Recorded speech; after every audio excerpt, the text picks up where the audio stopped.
ओम शांति। राजा अकबर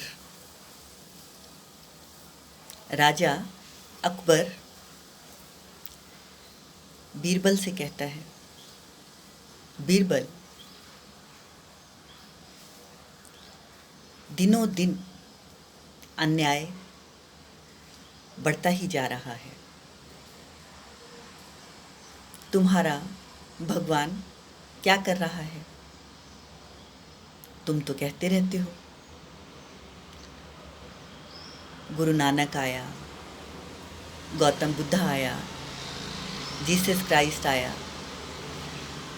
ये सब पैगंबर, मैसेंजर, भगवान का रूप है, भगवान के अवतार हैं। अगर ये भगवान के अवतार हैं तो फिर इतना पाप क्यों बढ़ रहा है?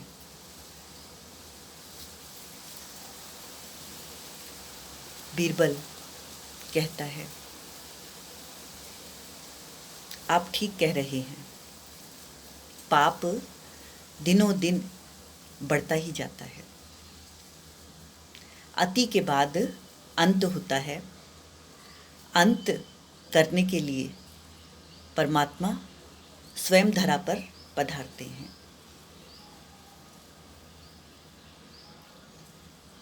परमात्मा पधारते हैं। हंसता है अकबर, भगवान आएगा? भगवान तो आया हुआ है। वो कहता है, भगवान तो है ही है, वो क्या आएगा? हंसी उड़ाता है, मजाक करता है। बुरा तो लगता है बीरबल को, लेकिन राजा के सामने कौन बोले, क्या कहे, चुप रहता है। एक बार बहुत सारे सेनापति, राजा अकबर, बीरबल सभी जा रहे हैं। भूला नहीं है, बीरबल भूला नहीं है। उसे याद है, उसने मेरे भगवान का मजाक उड़ाया है। समुद्र है, वो समुद्र में एक जो राजा अकबर है, उसका बेटा है, उसके बेटे की शक्ल का उसके ही जैसा, बेटे के जैसा ही एक पुतला बनाता है, और वो देखने से लग ही नहीं रहा कि ये जिंदा न हो, पुतला हो। और वो उसे, बीरबल उस पुतले को समुद्र में डाल देता है। जैसे ही नजर पड़ती है अकबर की, अकबर आव देखता है न ताव देखता है, झटपट कूद पड़ता है और उस पुतले को अपना बेटा समझकर बाहर निकालता है। हंसता है बीरबल। अकबर समझ तो जाता है, क्योंकि पुतला है, बेटा नहीं है। बीरबल कहता है, इतने ढेर सारे सेनापति हैं, मैं भी था, आप मुझे कह सकते थे, फिर आप क्यों कूदे? अरे वो मेरा बेटा है। हाँ हाँ, हम भी यही कहना चाहते हैं। जब जब धर्म का चारों ओर बोलबाला छाया हुआ, हर तरफ अन्याय, भ्रष्टाचार, कोई किसी को समझता ही नहीं। क्या जैसे हमारा दिल धड़कता है गरीब का, वैसे नहीं धड़कता? आप सबको अच्छा अच्छा पहनना आता है, अच्छा अच्छा खाना आता है। क्या गरीब को खाना पहनना नहीं आता? जितना दिमाग आपका काम करता है ना, उससे 100 गुना ज़्यादा दिमाग गरीब का काम करता है। वो पैदा होते ही समझदार हो जाता है। ये जो पेट है ना, बहुत समझदार बनाता है, लेकिन हमारा अहंकार समझने ही नहीं देता। मैं बहुत सुंदर हूँ,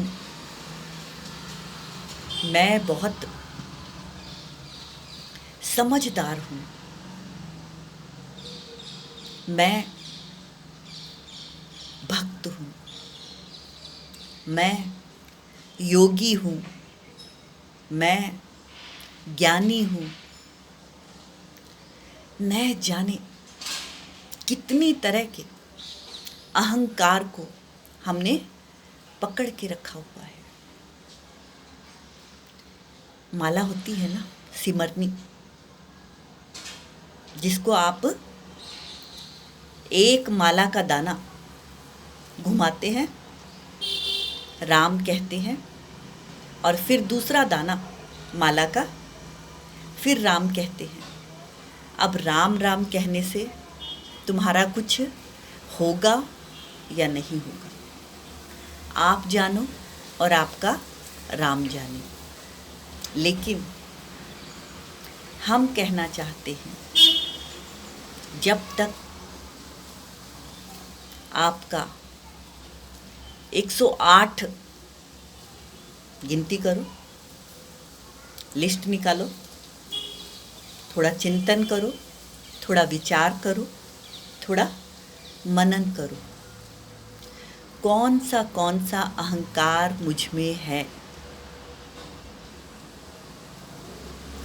एक दाना, एक अहंकार छूटा? पूछो अपने आप से, क्या सचमुच छूट गया है? उसके बाद 108 दानों के बाद गांठ आती है, गांठ बांध लो।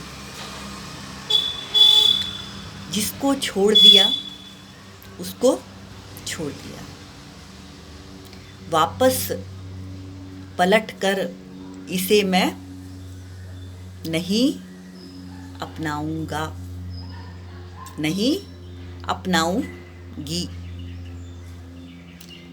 जब तक अहंकार को नहीं छोड़ेंगे, तब तक उस परमात्मा से आपका मिलन हरगिज होने वाला नहीं है।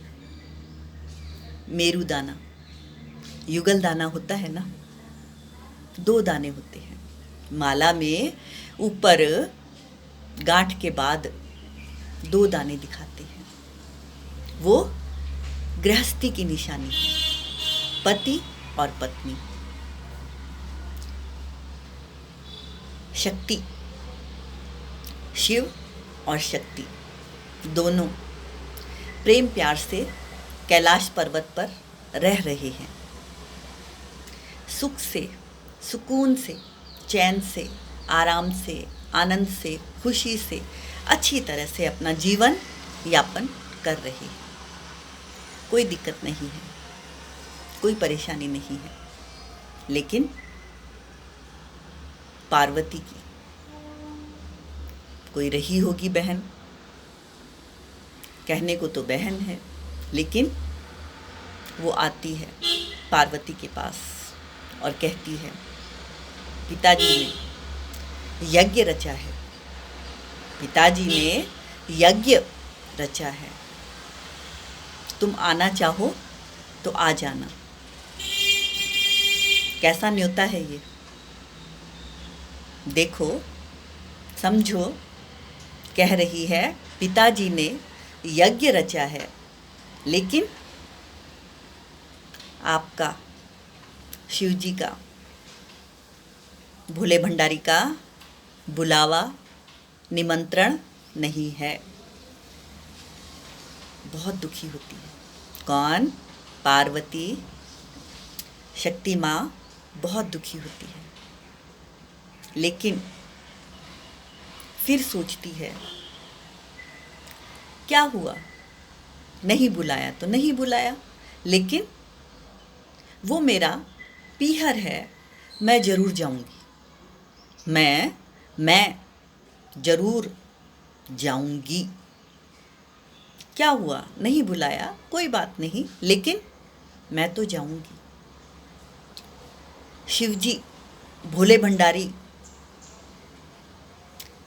बहुत समझाते हैं, कहते हैं बिना बुलाए नहीं जाना चाहिए।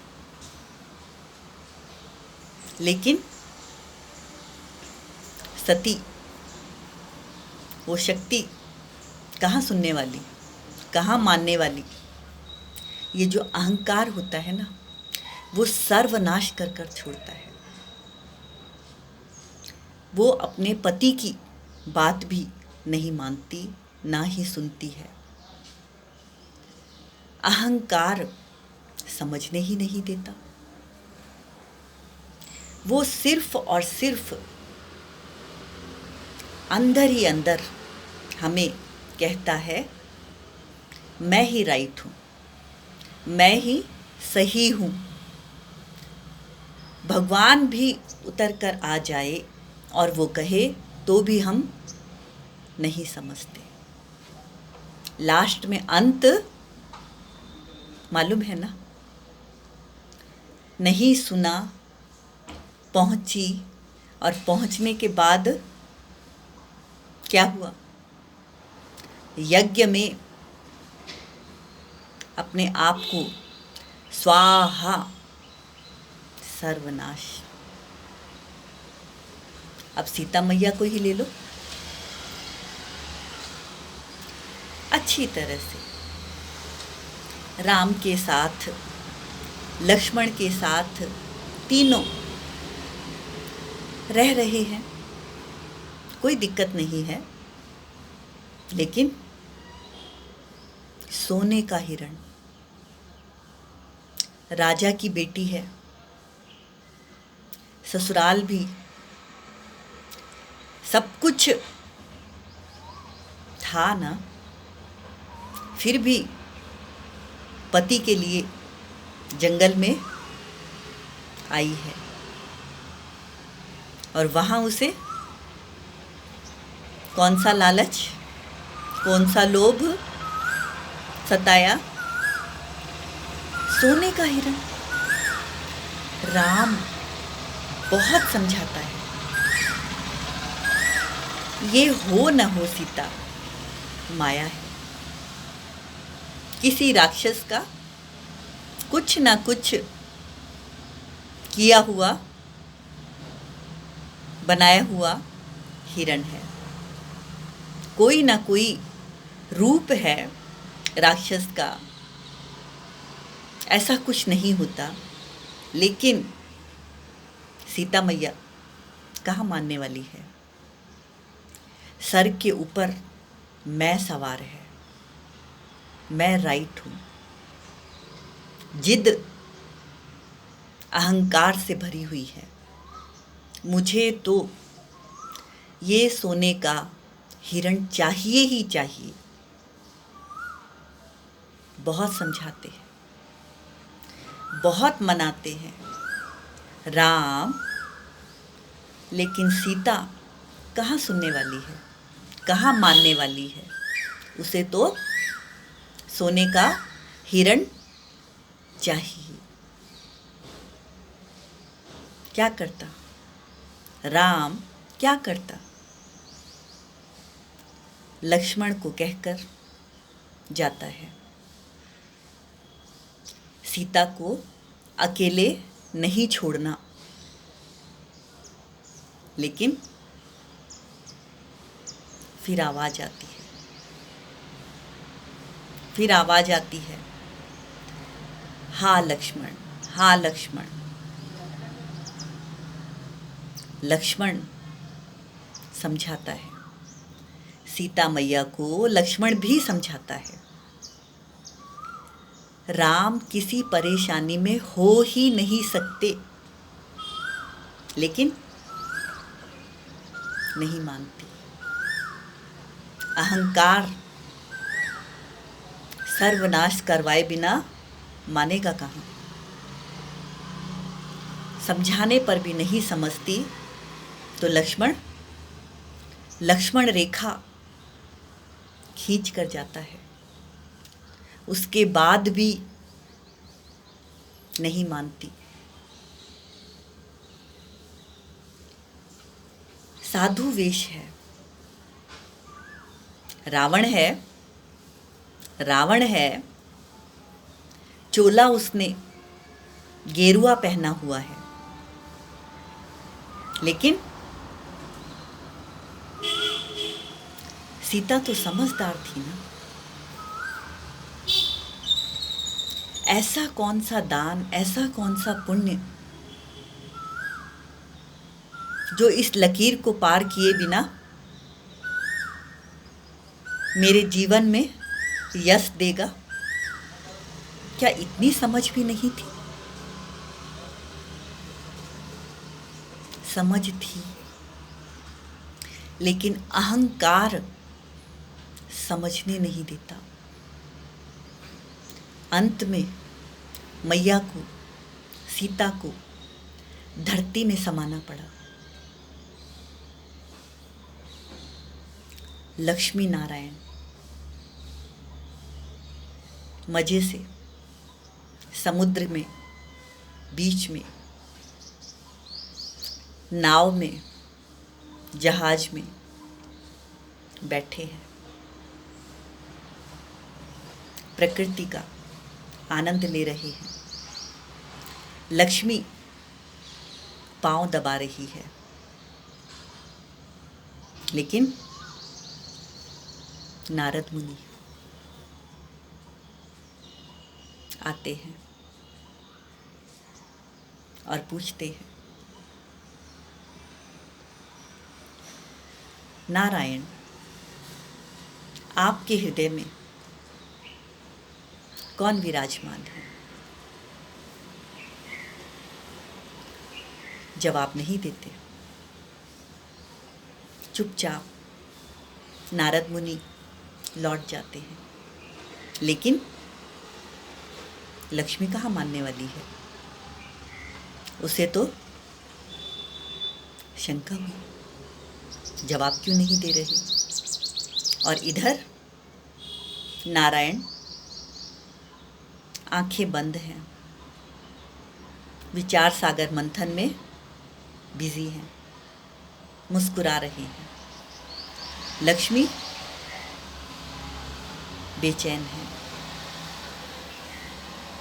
वो उन्हें ध्यान से उठाती है, झंझोड़ती है। क्या ये मर्यादा है? वो ध्यान मग्न है नारायण, लेकिन अहंकार मर्यादा को तोड़ रहा है। पत्नी है ना,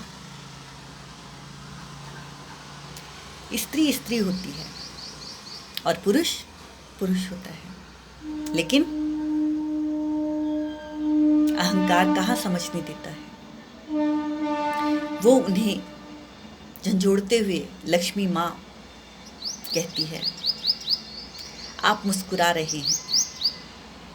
नारद जी ने जो प्रश्न पूछा है मैं भी वही पूछती हूँ, और आप जवाब ज़रूर दें, क्योंकि आपको पता है मैं बहुत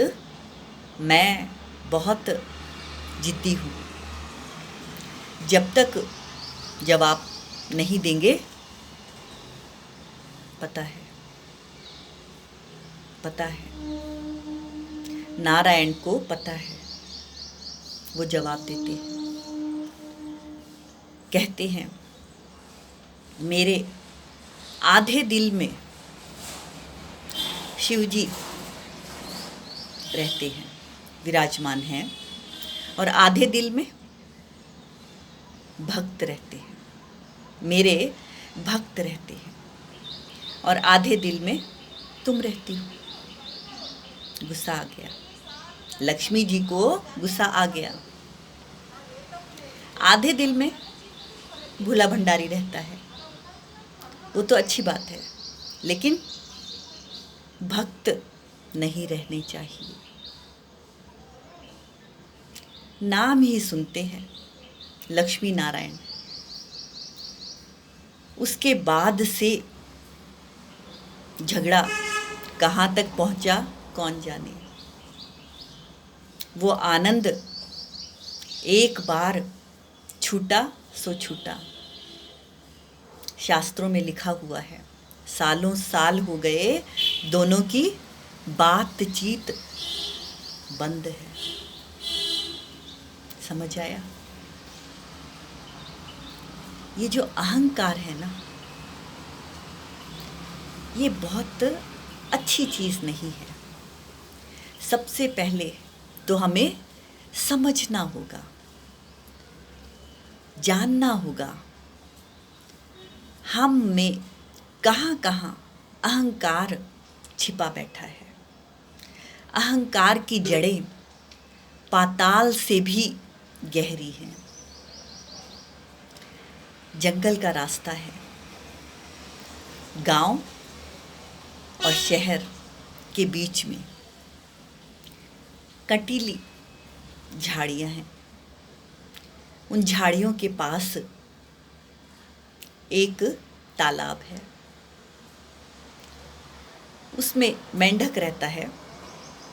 धूप का टाइम है, धूप सेकने के लिए मेंढक और सांप अपने बिल से निकलते हैं और दोनों की गहरी दोस्ती है। दोस्ती दुश्मनी में बदल जाए कौन कहे। अब दोनों अपने आप को बहुत स्मार्ट समझते हैं, बहुत सुंदर समझते हैं। मेरी चाल कैसी है, मेरे अंदर पॉइज़न कितना है, अलग अलग तरह का घमंड होता है, हर जीव में होता है। मेरा बोलना सुंदर है, मेरा चलना सुंदर है, मैं ऐसा मैं वैसा, न जाने कितनी तरह का। अब दोनों प्रेम प्यार से बात करते करते करते झगड़ा होता है, दोनों का झगड़ा होता है। सांप बार बार कह रहा है, मेरे अंदर का जो जहर है ना, उससे मनुष्य मरता है, लेकिन मेंढक कह रहा है आपके जहर से नहीं मरता, आपके डर से मनुष्य मरता है। वहीं पास में ही लोमड़ी है। लोमड़ी कहती है आप लोग लड़ो मत, इसका फैसला अभी हुआ जाता है। कैसे? कोई यात्री आ रहा है, कोई यात्री आ रहा है। पास में आते ही लोमड़ी सांप को कहती है आप इसे काट लो, डंक मारो। मारता है। छिपने के लिए कहती है, वो छिप जाता है। सामने मेंढक बैठा है, वो यात्री डंक तो मारा सांप ने, लेकिन उसकी आंखें मेंढक को देख रही हैं। वो समझता है कि मेंढक ने ही तो मारा है, डंक मेंढक ने ही तो मारा है। कोई बात नहीं, खुजलाता है और आगे बढ़ जाता है, कुछ नहीं होता। फिर उसके बाद एक और यात्री आता है। अब मेंढक को कहती है, तुम डंक मारो। मारता है, उसे छिपाती है और सांप बैठा हुआ है। वो यात्री देखता है, अरे ये क्या, सांप ने मुझे डंक मारा, और वहीं पर उसकी मृत्यु हो जाती है।